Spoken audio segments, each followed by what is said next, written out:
बहू को बेटी का दर्जा दें और शादीशुदा बेटी को घर के मामलात में दखल देने ना दें। आजकल हर घर के बहुत सारे मामले सामने आ रहे हैं। इसमें एक अहम मसला यह है कि बहू को ताने देना, उसकी चुगली करना, उसे नीचा दिखाना। जब आपकी बेटी की शादी हो जाती है तो आप हर वक्त यही प्रार्थना करते हैं कि उसे अच्छा ससुराल मिले, उसके ससुराली उसे वैसा ही प्यार करें, उसका वैसे ही आदर सम्मान करें जैसा उसके साथ अपने मायके में होता है। लेकिन जैसे ही बहू आ जाती है तो बहू के साथ ज़रा भी कॉम्प्रोमाइज़ करने के लिए तैयार नहीं रहते। बस कुछ ही दिनों में ताने मारना शुरू कर देते हैं और अपने सगे रिश्तेदारों में उसकी बुराई करना शुरू कर देते हैं। सबके दिलों में उसके लिए नफ़रत भरना शुरू कर देते हैं ताकि हर कोई उसे बुरा समझे, उसे समझने और समझने का मौका भी नहीं देते।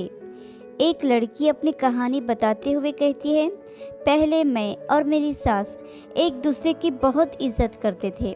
कुछ काम वह करती थी और कुछ काम मैं, लेकिन वह अपनी बेटियों का बहुत ख्याल रखती है।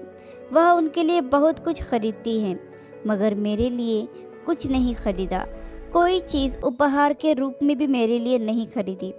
लेकिन मैंने कभी इस बात की शिकायत नहीं की। मेरी ननंदों को यह बिल्कुल भी सहन नहीं होता कि मेरी सास मेरे साथ हंस कर बात करती है, इसलिए वह मेरे खिलाफ उनके कान भरती हैं। और मेरी सासू माँ भी अपनी बेटियों की बातों में आकर मुझे ताने मारती हैं। उस समय मुझे बहुत रोना आता है जब मेरे पति भी अपनी बहनों के खिलाफ कुछ नहीं सुनना चाहते। उन्हें इस बात का यकीन नहीं होता कि उनकी बहनें मुझे पसंद नहीं करती और वह माँ को मेरे खिलाफ भड़काती हैं। मुझे यह समझ में नहीं आता कि क्यों कुछ बहनें अपने भाइयों का घर बर्बाद करना चाहती हैं। मैं अपनी ननंदों के तानों से और उनकी हरकतों से तंग आ चुकी हूँ और जैसे ही मेरी ननंदें घर से चली जाती हैं सब कुछ ठीक हो जाता है। लेकिन अब वह सब मेरे दिल से उतर गए हैं। अब तो उनके लिए कुछ करने का मन भी नहीं करता।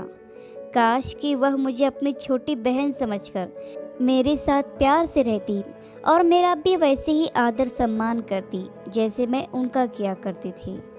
शादीशुदा बहनों को इस बात का ज़रूर ख्याल रखना चाहिए कि वह अपने भाइयों की ज़िंदगी में और अपने मायके के मामलात में बिल्कुल भी दखल ना दें। आशा करती हूँ कि छोटी सी कहानी आपको पसंद आई होगी। इस पर आपकी क्या राय है हमें कमेंट करके ज़रूर बताइए। कहानी पसंद आई हो तो लाइक और शेयर करना बिल्कुल भी ना भूलिए। कहानी सुनने के लिए आपका बहुत बहुत धन्यवाद।